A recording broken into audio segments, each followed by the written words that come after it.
घातक है और उसका धुआं भी। ये सच है क्या? धूम्रपान आपके लिए हानिकारक है और आपके चाहने वालों के लिए भी। पापा क्या हुआ? फिक्र मत करो बेटा, अब हम धूम्र मुक्त रहेंगे। पापा अब सबसे प्यारे हो। दूसरों को आपके धूम्रपान करने की कीमत न चुकाने दें। धूम्रपान पड़ेगा महंगा। राष्ट्रीय स्वास्थ्य मिशन, स्वास्थ्य विभाग हरियाणा द्वारा जनहित में जारी। नमस्कार, ये आकाशवाणी चंडीगढ़ है। अब आप प्रतिका से प्रादेशिक समाचार सुनिए। पहले इस बुलेटिन के मुख्य समाचार। मनोनीत प्रधानमंत्री नरेंद्र मोदी आज शाम 7:15 बजे लगातार तीसरी बार प्रधानमंत्री पद की शपथ लेंगे। हरियाणा के जींद जिले के गांव बीबीपुर के पूर्व सरपंच सुनील जागलान को प्रधानमंत्री के शपथ ग्रहण समारोह में बुलाया गया। श्री मोदी ने शपथ ग्रहण से पहले अपने दिल्ली आवास पर नवनिर्वाचित सांसदों के साथ चाय पर चर्चा की। देश में नए आपराधिक कानून 1 जुलाई से लागू होंगे और हरियाणा के मुख्यमंत्री नायब सिंह ने 7,500 से अधिक बीपीएल लाभार्थियों को मुख्यमंत्री ग्रामीण आवास योजना के अंतर्गत 100 गज के भूखंडों का कब्जा प्रमाण पत्र देने की घोषणा की। अब समाचार विस्तार से। मनोनीत प्रधानमंत्री नरेंद्र मोदी आज शाम 7:15 बजे लगातार तीसरी बार प्रधानमंत्री पद की शपथ लेंगे। राष्ट्रपति द्रौपदी मुर्मू उनकी मंत्रिपरिषद को आज राष्ट्रपति भवन में पद और गोपनीयता की शपथ दिलाएंगी।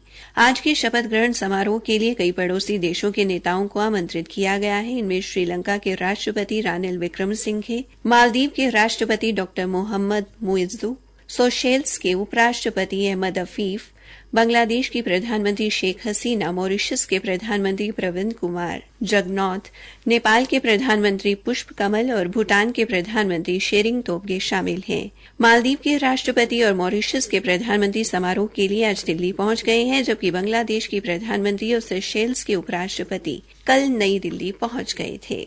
राष्ट्रपति भवन की ओर से हरियाणा के जींद जिले के गांव बीबीपुर के पूर्व सरपंच सुनील जागलान को प्रधानमंत्री के शपथ ग्रहण समारोह का निमंत्रण मिला है।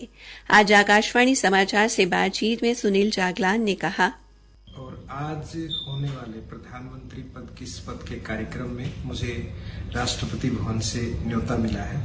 ये हम सभी के लिए खुशी की बात है कि आज 9 जून सेल्फी विद डॉटर दिवस, जो कि बेटियों का दिन है, उसी दिन प्रधानमंत्री जी तीसरी बार प्रधानमंत्री पद की शपथ लेने जा रहे हैं। और 9 बार प्रधानमंत्री जी सेल्फी विद डॉटर अभियान को अपने मन की बात और अन्य अंतर्राष्ट्रीय प्लेटफॉर्म के माध्यम से पूरी दुनिया के सामने इस अभियान के प्रति अपना प्रेम जग जाहिर कर चुके हैं।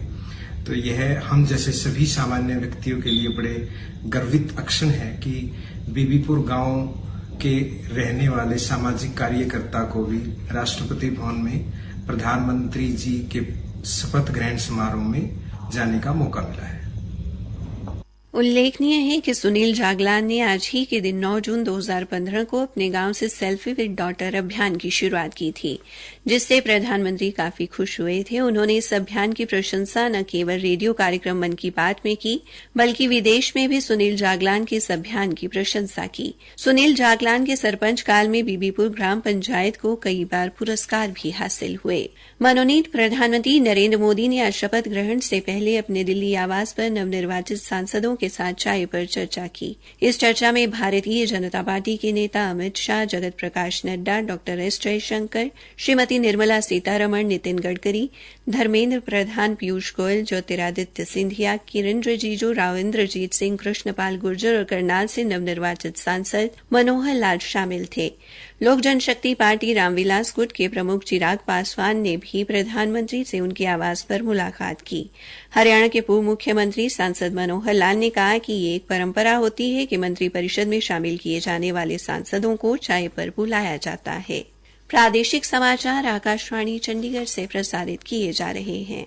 देश में आजादी से भी 90 साल पहले बने 3 कानून 1 जुलाई से बदल जाएंगे। केंद्र सरकार द्वारा जारी अधिसूचना के अनुसार हाल ही में बनाए गए 3 आपराधिक कानून भारतीय न्याय संहिता 2023, भारतीय नागरिक सुरक्षा संहिता 2023 और भारतीय साक्ष्य अधिनियम 2023, भारतीय दंड संहिता 1860, आपराधिक प्रक्रिया संहिता 1973 और भारतीय साक्ष्य अधिनियम 1872 को प्रतिस्थापित करेंगे। हिसार से अधिवक्ता नरेंद्र सिंह पानू ने आकाशवाणी समाचार को बताया कि नए आपराधिक कानूनों में न्याय एवं निष्पक्षता को बनाए रखते हुए समकालीन समाज की जटिलताओं का हल किया गया है। जैसा कि सभी को पता है कि 3 क्रिमिनल लॉ इंट्रोड्यूस किए हैं गवर्नमेंट ऑफ इंडिया ने, जो 1 जुलाई 2024 को एनफोर्स हो रहे हैं। सबसे पहले है द भारतीय न्याय सेकंड संहिता 2023, जिसका पुराना नाम था इंडियन पीनल कोड 1860। पहले वाला जो पीनल कोड था उसके अंदर टोटल सेक्शन थे 511 और जो न्यू इंट्रोड्यूस किया है उसके अंदर थे 358। इसके अंदर काफी चेंजेस हैं, पहले से काफी इम्प्रूव किया है इसको। जैसे मॉब लिंचिंग, पहले कोई स्पेसिफिक प्रोविजन नहीं था, लेकिन अब इस एक्ट में 7 साल कम से कम सजा है और कैपिटल पनिशमेंट का भी प्रावधान है। उन्होंने बताया कि भारतीय साक्ष्य अधिनियम 2023 भारतीय साक्ष्य अधिनियम 1872 का स्थान लेगा। न्याय अधिनियम धारा 57 के तहत इलेक्ट्रॉनिक रिकॉर्ड को प्राथमिक साक्ष्य के रूप में मान्यता देता है। यह मौखिक साक्ष्य की इलेक्ट्रॉनिक प्रस्तुति की भी अनुमति देता है और दूरस्थ गवाही को सक्षम बनाता है। नए आपराधिक कानून देश के कानूनी ढांचे को आधुनिक बनाने में मददगार होंगे। हरियाणा के मुख्यमंत्री नायब सैनी ने 7,500 से अधिक बीपीएल लाभार्थियों को मुख्यमंत्री ग्रामीण आवास योजना के अंतर्गत 100 गज के भूखंडों का कब्जा प्रमाण पत्र देने की घोषणा की है। कब्जा देकर इन बहुखंडों की रजिस्ट्री भी मौके पर करवाई जाएगी। आज चंडीगढ़ में एक पत्रकार वार्ता में उन्होंने कहा कि कल सोनीपत में आयोजित होने वाले राज्य स्तरीय समारोह में ये कब्जा प्रमाण पत्र दिए जाएंगे। उन्होंने बताया कि साथ ही प्रदेश भर में जिला स्तर पर भी कार्यक्रम होंगे, जहां मंत्री और विधायक पात्र लोगों को भूखंडों का कब्जा प्रमाण पत्र देंगे।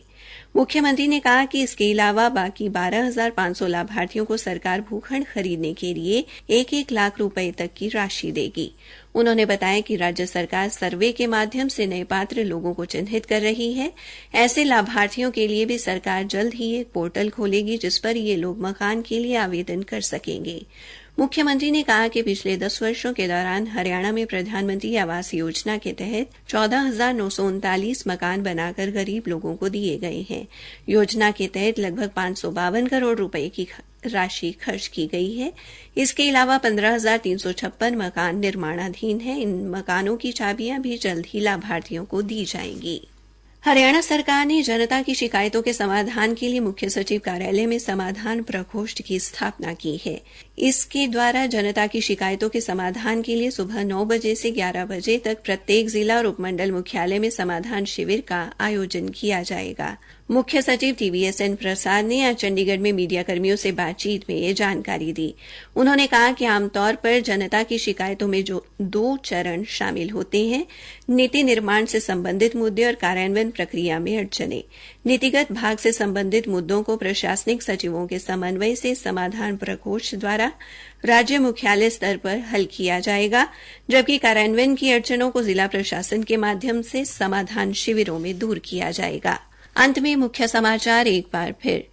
मनोनीत प्रधानमंत्री नरेंद्र मोदी आज शाम 7:15 बजे लगातार तीसरी बार प्रधानमंत्री पद की शपथ लेंगे। हरियाणा के जींद जिले के गांव बीबीपुर के पूर्व सरपंच सुनील जागलान को प्रधानमंत्री के शपथ ग्रहण समारोह में बुलाया गया। श्री मोदी ने शपथ ग्रहण से पहले अपने दिल्ली आवास पर नवनिर्वाचित सांसदों के साथ चाय पर चर्चा की। इसी के साथ ये समाचार बुलेटिन समाप्त हुआ।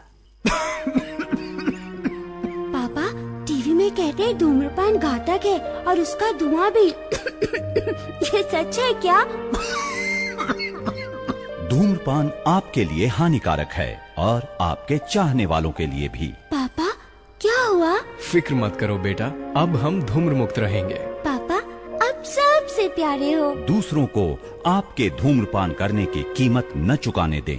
धूम्रपान पड़ेगा महंगा। राष्ट्रीय स्वास्थ्य मिशन, स्वास्थ्य विभाग हरियाणा द्वारा जनहित में जारी।